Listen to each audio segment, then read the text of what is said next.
natin ang fiesta ng Sacred Heart. Fiesta ng kamahal-mahalang puso ni Jesus. Mga bagong seminarista, mga seminaristang malapit na sa ordinasyon, bilang kuya o tatay o lolo ninyo sa bukasyong ito, gusto kong sabihin sa inyo na sa aking karanasan ay maraming magsasabi sa inyong ang gwapo mo. Bagay sa iyo ang sutana, bagay sa iyo ang puting clerical shirt. Marami ring magsasabi sa inyo ng kindat ng mata o text message na I love you. Huwag kayong maniwala. Sapagkat iisa lang ang dapat panggalingan ng I love you na inyong paniniwalaan. At yun ay I love you ng heart of Jesus. At ang pagiging gwapo mo o pangit ay hindi nakasalalay kung ano ang tingin sa iyo ng babae o lalaki, matanda o bata ng simbahan. Ang tunay na gwapo ay kung sino ka sa harap ng Diyos. At alam mo sa harap ng Diyos na hindi ka talaga gwapo. Alam mo sa harap ng Diyos na wala ka talagang maipagmamalaki. Kaya kahit anong sabihin nila, gwapo at I love you, ang pakikinggan mo lang palagi ay ang gwapo at I love you ng puso ni Jesus. Pero darating at darating yung pagkakataong parang hindi mo na siya maririnig. Darating at darating yung pagkakataong parang nag-aasam kang masabihan ka ng magaling ka, mabuti ka, bagay kang pari. Subalit wala kang maririnig na ganon. Ni sa tao, ni sa dasal, ni sa loob ng chapel na ito.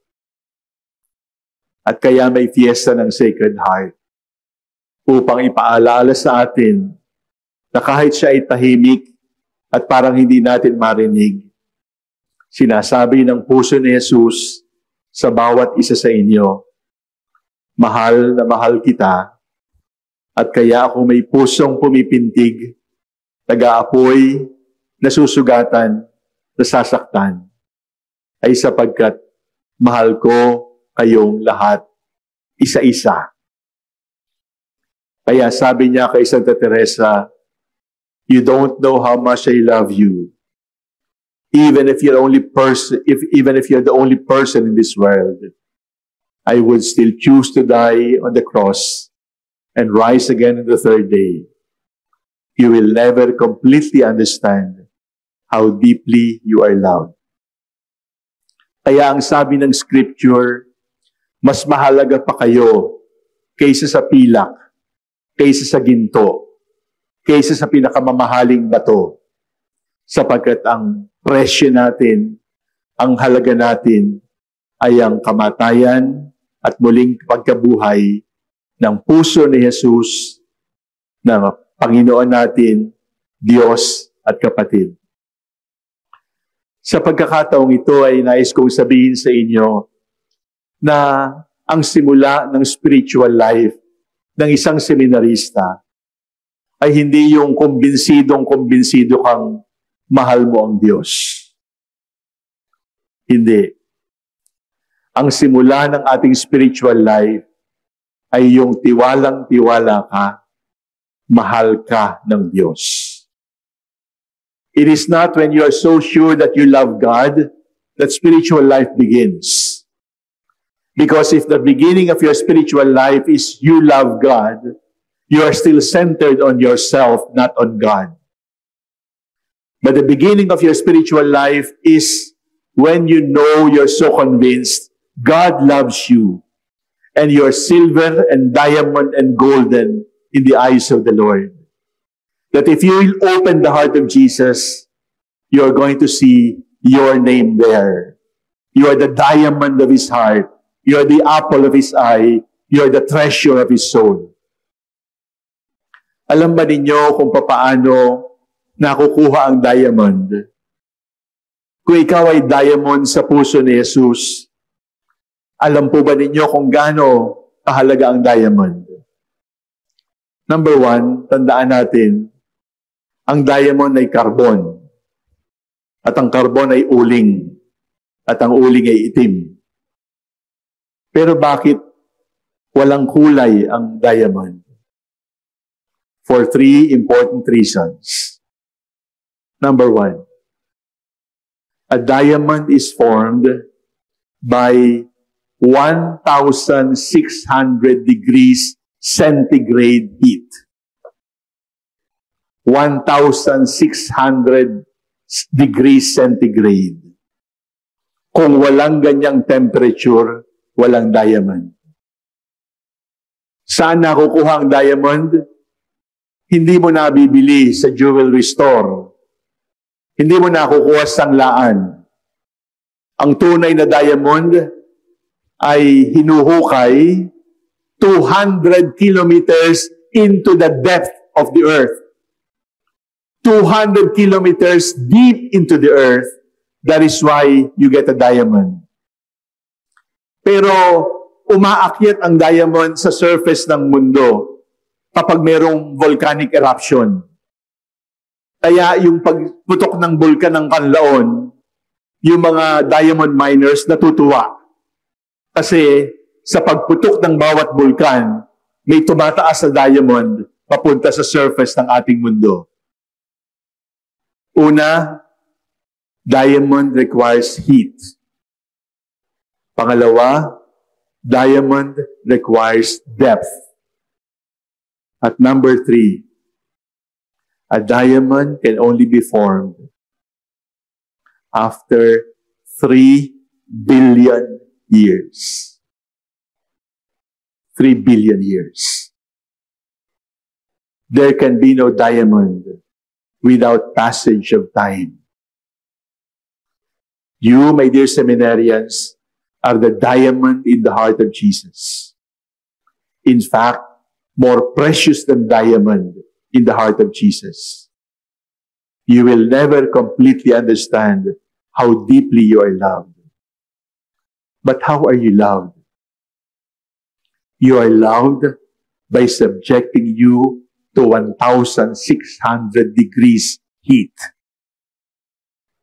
If priestly formation is to be hot, let it be hot. If priestly formation is to be a furnace, let it be a furnace.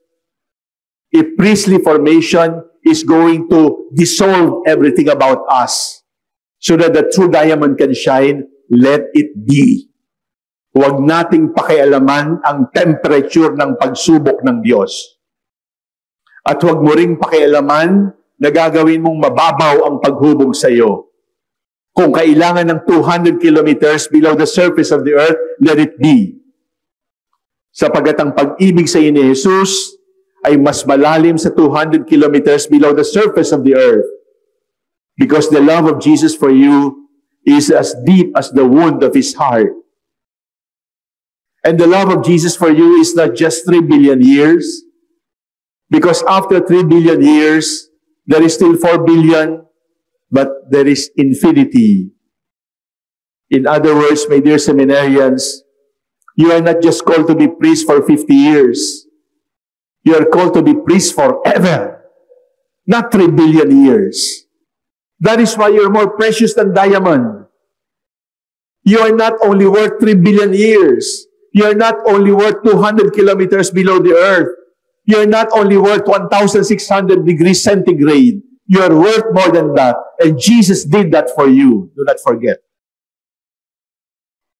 You, my dear seminarians, have a beautiful story, each of you. But do not ever write the story of your life without remembering that you are the diamond in that heart, tested by fire into the depth of His wound, tested by time. Your destiny is life everlasting. Your mission is to be tested by fire. And your mission is to be people, men of depth, men of character. Ngayong piyesta ng puso ni Jesus, pili kayo. Malalim o mababaw? Pili kayo. Madaling buhay o krus? Pili kayo. Pansamantala o panghabang panahon?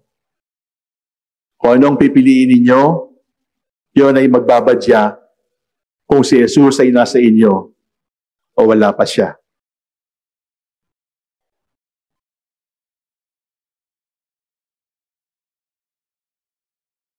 Jesus Christ, the Son of God, was born for you and me.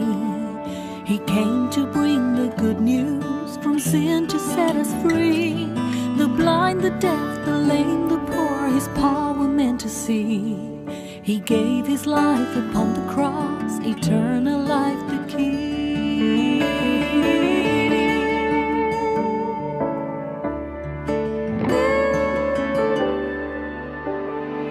He broke bread and shed wine before His agony.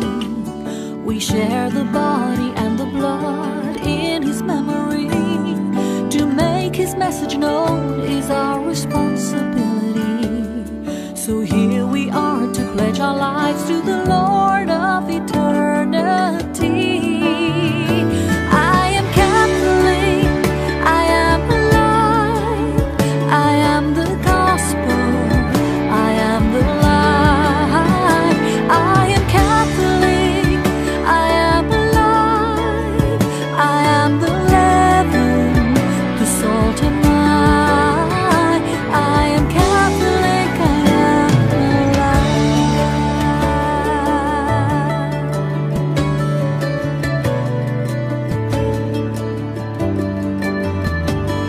We carry Christ in our hearts, in what we do and say. We raise our voices,